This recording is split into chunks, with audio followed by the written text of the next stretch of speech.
there's two ways to see the world.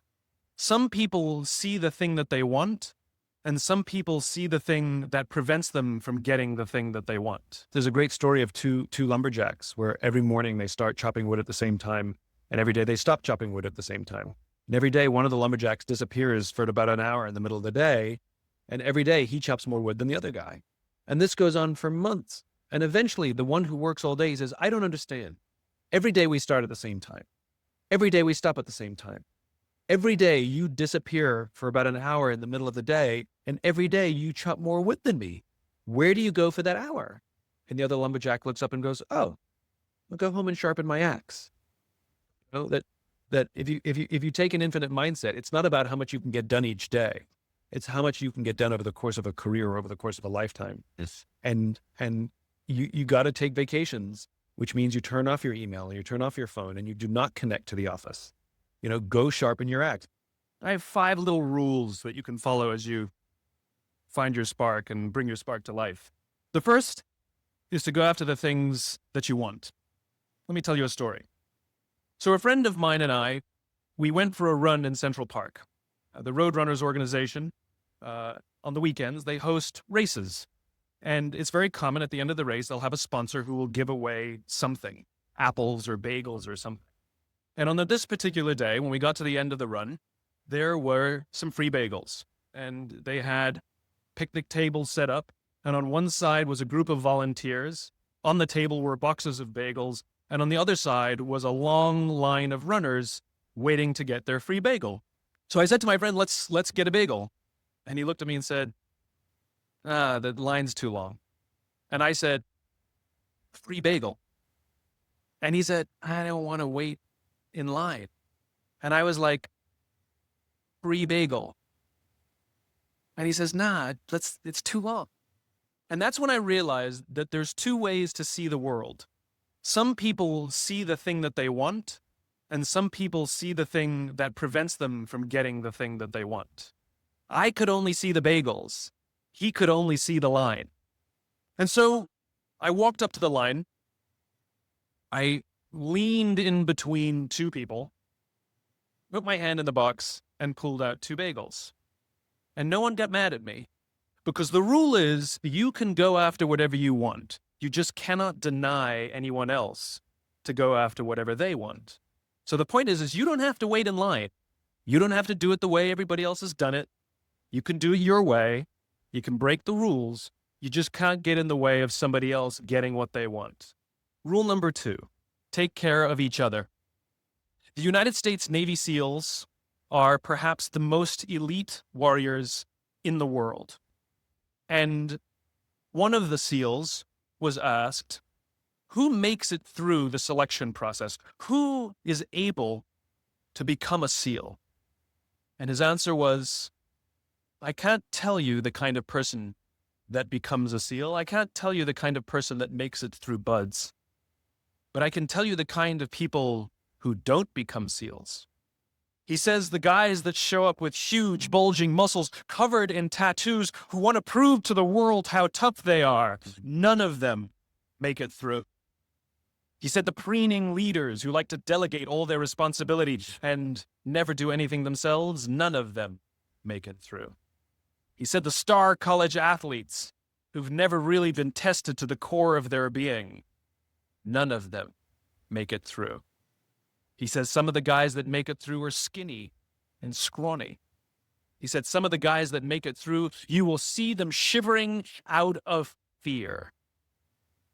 He says, however, all the guys that make it through, when they find themselves physically spent, emotionally spent, when they have nothing left to give physically or emotionally, somehow, some way, they are able to find the energy to dig down deep inside themselves to find the energy to help the guy next to them. They become SEALs, he said.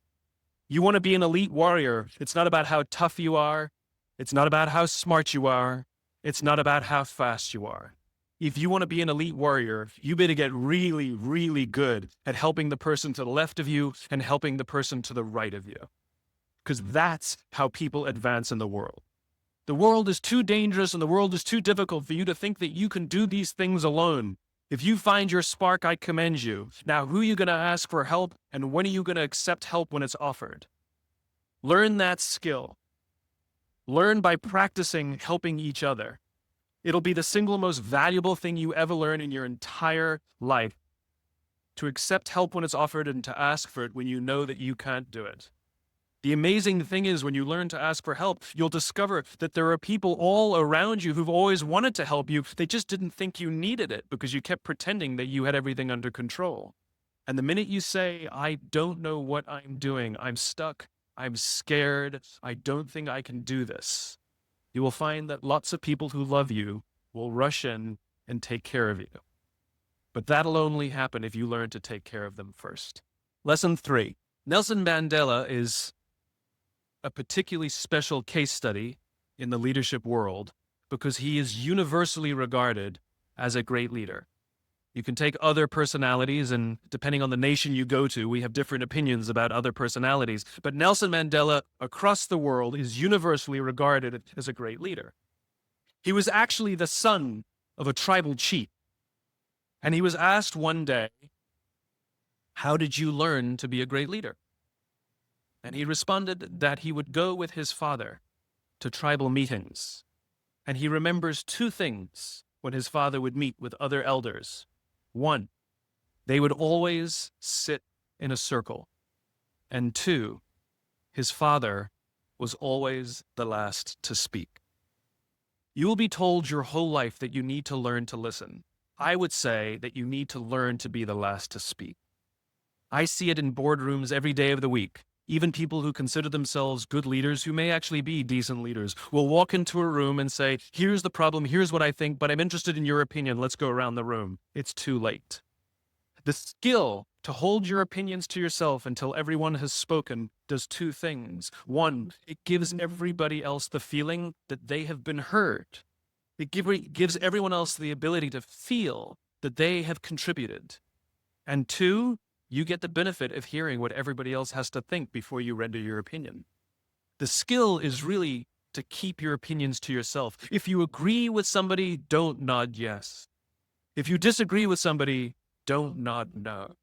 Simply sit there, take it all in, and the only thing you're allowed to do is ask questions so that you can understand what they mean and why they have the opinion that they have. You must understand from where they are speaking, why they have the opinion they have, not just what they are saying. And at the end, you will get your turn. It sounds easy. It's not. Practice being the last to speak. That's what Nelson Mandela did. Lesson 4. In the 18th century, there was something that spread across Europe and eventually made its way to America called werewolf fever, also known as the Black Death of childbed. Basically, what was happening is women were giving birth and they would die within 48 hours after giving birth. This Black Death of childbirth was the ravage of Europe, and it got worse and worse and worse over the course of over a century. In some hospitals, it was as high as 70% of women who gave birth who would die as a result of giving birth. But this was the Renaissance. This was the time of empirical data and science, and we had thrown away things like tradition and mysticism. These were men of science. These were doctors. And these doctors and men of science wanted to study and try and find the reason for this Black Death of childbed, and so they got to work studying, and they would study the corpses of the women who had died. And in the morning, they would conduct autopsies, and then in the afternoon, they would go and deliver babies and finish their rounds. And it wasn't until somewhere in the mid-1800s that Dr. Oliver Wendell Holmes realized that all of these doctors who were conducting autopsies in the morning weren't washing their hands before they delivered babies in the afternoon. And he pointed it out and said, guys, you're the problem. And they ignored him and called him crazy for 30 years. Until finally somebody realized that if they simply washed their hands, it would go away. And that's exactly what happened. When they started sterilizing their instruments and washing their hands, the Black Death of childbed disappeared. The lesson here is sometimes you're the problem. And my point is take accountability for your actions. You can take all the credit in the world for the things that you do right, as long as you also take responsibility for the things you do wrong. It must be a balanced equation. You don't get it one way and not the other. You get to take credit when you also take accountability. I'll tell you a true story. A few months ago, I stayed at the Four Seasons in Las Vegas.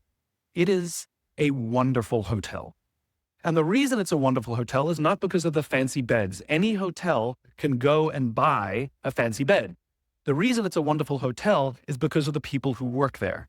If you walk past somebody at the Four Seasons and they say hello to you, you get the feeling that they actually wanted to say hello to you. It's not that somebody told them that you have to say hello to all the customers, say hello to all the guests, right? You actually feel that they care. Now, in their lobby, they have a coffee stand. And one afternoon, I went to buy a cup of coffee, and there was a barista by the name of Noah who was serving me. Noah was fantastic. He was friendly and fun, and he was engaging with me. And I had so much fun buying a cup of coffee, I actually think I gave 100% tip, right? He was wonderful. So as is my nature, I asked Noah, do you like your job? And without skipping a beat, Noah says, I love my job. And so I followed up. I said, what is it that the Four Seasons is doing that would make you say to me, I love my job? And without skipping a beat, Noah said, throughout the day, managers will walk past me and ask me how I'm doing, if there's anything that I need to do my job better. He said, not just my manager, any manager. And then he said something magical. He says, I also work at Caesar's Palace. And at Caesar's Palace, the managers are trying to make sure we're doing everything right. They catch us when we do things wrong. He says, when I go to work there, I like to keep my head under the radar and just get through the day so I can get my paycheck.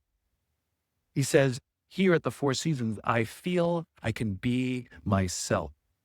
So we in leadership are always criticizing the people. We're always saying, we got to get the right people on the bus. I've got to fill my team. I got to get the right people. But the reality is it's not the people. It's the leadership. If we create the right environment, we will get people like Noah at the Four Seasons. If we create the wrong environment, we will get people like Noah at Caesar's Palace. Number 5, my favorite one of all. True story. There was a former Undersecretary of Defense who was invited to give a speech at a large conference, about 1,000 people. And he was standing on the stage with his cup of coffee and a styrofoam cup. And he took a sip of his coffee and he smiled and he looked down at the coffee. And then he went off script. And he said, last year I spoke at this exact same conference. Last year I was still the undersecretary. And when I spoke here last year, they flew me here business class. And when I arrived at the airport, there was somebody waiting for me to take me to my hotel. And they took me to my hotel and they had already checked me in and they just took me up to my room. And the next morning I came downstairs and there was someone waiting in the lobby to greet me, and they drove me to this here same venue and handed me a cup of coffee in a beautiful ceramic cup. He says, I'm no longer the undersecretary. I flew here coach. I took a taxi to my hotel and I checked myself in. When I came down the lobby this morning, I took another taxi to this venue. I came in the front door and found my way backstage, and when I asked someone, do you have any coffee? He pointed to the coffee machine in the corner, and I poured myself a cup of coffee into this here styrofoam cup. He says the lesson is, the ceramic cup was never meant for me. It was meant for the position I held. I deserve a styrofoam cup. Remember this. As you gain fame, as you gain fortune, as you gain position and seniority, people will treat you better. They will hold doors open for you. They will get you a cup of tea and coffee without you even asking. They will call you sir and ma'am, and they will give you stuff. None of that stuff is meant for you. That stuff is meant for the position you hold. It is meant for the level that you have achieved of leader or success or whatever you want to call it. But you will always deserve a styrofoam cup. Remember that. Remember that lesson of humility and gratitude. You can accept all the free stuff. You can accept all the perks. Absolutely, you can enjoy them. But just be grateful for them and know that they're not for you. We're asking our youngest generation to work and succeed and find themselves and build their confidence and overcome their addiction to technology and build strong relationships at work. We're asking them to do this, and these are the environments we've created. We keep saying to them, you're the future leaders. We're the leaders now. We're in control. What are we doing? This is what empathy means. It means if there's an entire generation struggling, maybe it's not them. It's like, the only thing that the common factor in all my failed relationships? Me. Same thing. Oh, we just can't get the right performance out of our people. Maybe it's you. Right? It's not a generation. It's not them. They're not difficult or hard to understand. They're human beings like the rest of us, trying to find their way, trying to work in a place where they feel that someone cares about them as a human being. By the way, that's what we all want. In other words, it's not even generational. It's all of us. This is the practice of empathy, that if we're struggling to communicate to someone, if we're struggling to help someone be at their natural best, I'm tired of people saying to me, I get the best out of my people. Really? That's what you want? They're like a pal, you just ring them. How can I get the most out of them? No, how do I help my people be at their natural best?